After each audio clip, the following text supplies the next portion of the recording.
দীৰ্ঘ কষ্টৰ যাত্ৰাত মই সদায় অসমীয়া গামোচাৰ ব্যৱহাৰ কৰোঁ। মোদী বৰ ভাল কথা কৈছে দেই। आजकल तुम्हें क्या पढ़ा है?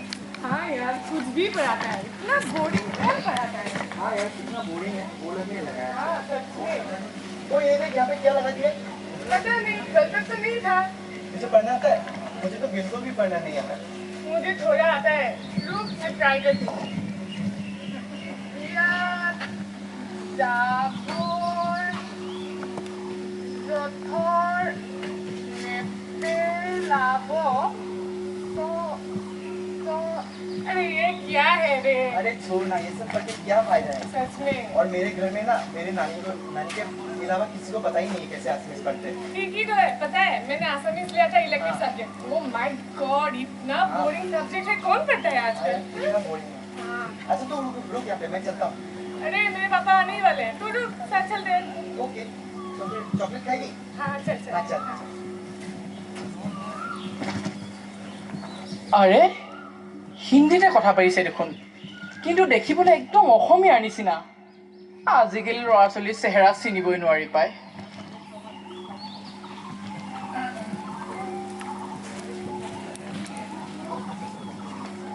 अरे ইয়াতে ৰ'ব কৈছিলোঁ, ক'ত গ'লা? পাপা অঁ ক'ত গৈছিলা? আমি চকলেট খাব গৈছোঁ। ৰাজু আমাৰ লগতে যাব, তুমি ইয়াত বাটত ড্ৰপ কৰি দিবা হা? হাই আংকল, হাই ব'লা, গাড়ীখন ইফালে পাৰ্ক কৰা আছে। থেংক ইউ আংকল, ব'লা।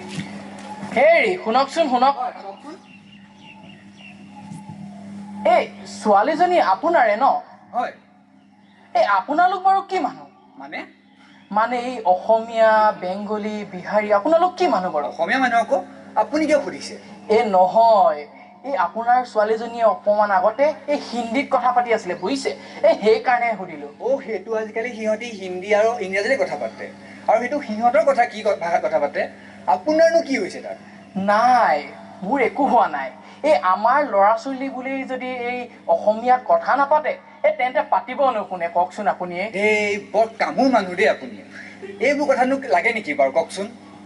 এ বাদ দিয়ক পাপা, কামোৰ বুঢ়া। ব'লা কেনে কামোৰিব লাগে? এৰা কি যে হ'ব আৰু আমাৰ জাতিটোৰ। এই 2 বছৰমান আগতে এই চেন্নাইলৈ গৈছিলোঁ স্বাস্থ্য পৰীক্ষা কৰিবলৈ। তাৰ মানুহবিলাকৰ নিজৰ ভাষাটোৰ প্ৰতি ইমান স্নেহ দেখি বৰ মোহিত হ'লোঁ মই। কিন্তু আমাৰ ইয়াত এই বেলেগ ভাষাৰ মানুহ এজন পোৱাৰ লগে লগে নিজৰ ভাষাটো যেন পাহৰিয়ে পেলায়। হা, সেইকাৰণে এই হিন্দী আৰু ইংৰাজী ভাষাৰ দমদমনি কালতো এই তামিল বা তেলেগুৰ ভাষাটোৱে নিজৰ এটা স্থান লাভ কৰি আছে। এই তামিল বা তেলেগুৰ মানুহবিলাকে নিজৰ হিন্দী জানিলেও কিন্তু নিজৰ ভাষাটোহে বেছিকৈ কয়। আমাৰ মইনাহঁতে আজিকালি কয় অসমীয়া ক'বলৈ লাজেই কৰা হ'ল। বাপেক মাক যিমানেই পঢ়া শিক্ষা নথকা হওক কিয়, এই অসমীয়া মাধ্যমত পঢ়িলে বোলে ল'ৰা ছোৱালী জীৱনত উন্নতি নহয়, এই তাকেহে ভাবে। উপায় নাই আৰু কি যে হ'ব। খনিকৰ কি হলো? কিনো ক'বা, এই অসমীয়া ল'ৰা ছোৱালী হাক দেখিলো গম পোৱা নে? এই তাকে তেহেঁতি বোলে হিন্দীতহে কথা পাতে। মই কোৱাত মোক ঠাট্টা কৰিহে গুচি গ'ল বুঢ়াটো বুলি কৈ। বাদ দিয়ক হে, আমাৰ ল'ৰাবিলাকে আজিকালি অসমীয়া ক'বলৈ লাজেই কৰে। হয়নে? ক'ব নাজানো আজিকালি ফেশ্বন হে। মোৰ ল'ৰাটো এই অসমীয়া মিডিয়ামত নাম লগালো এই চৰকাৰী স্কুলখনতে। ভাল কৰিলা দেই।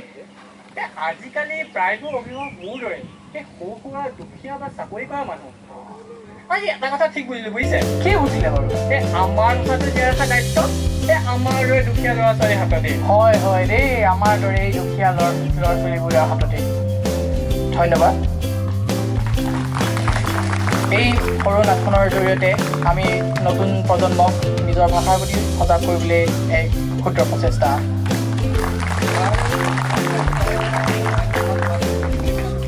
আমি আমাৰ নিজৰ ভাষাটো জীয়াই ৰখাৰ দায়িত্ব আমাৰ নিজৰ ওপৰতে।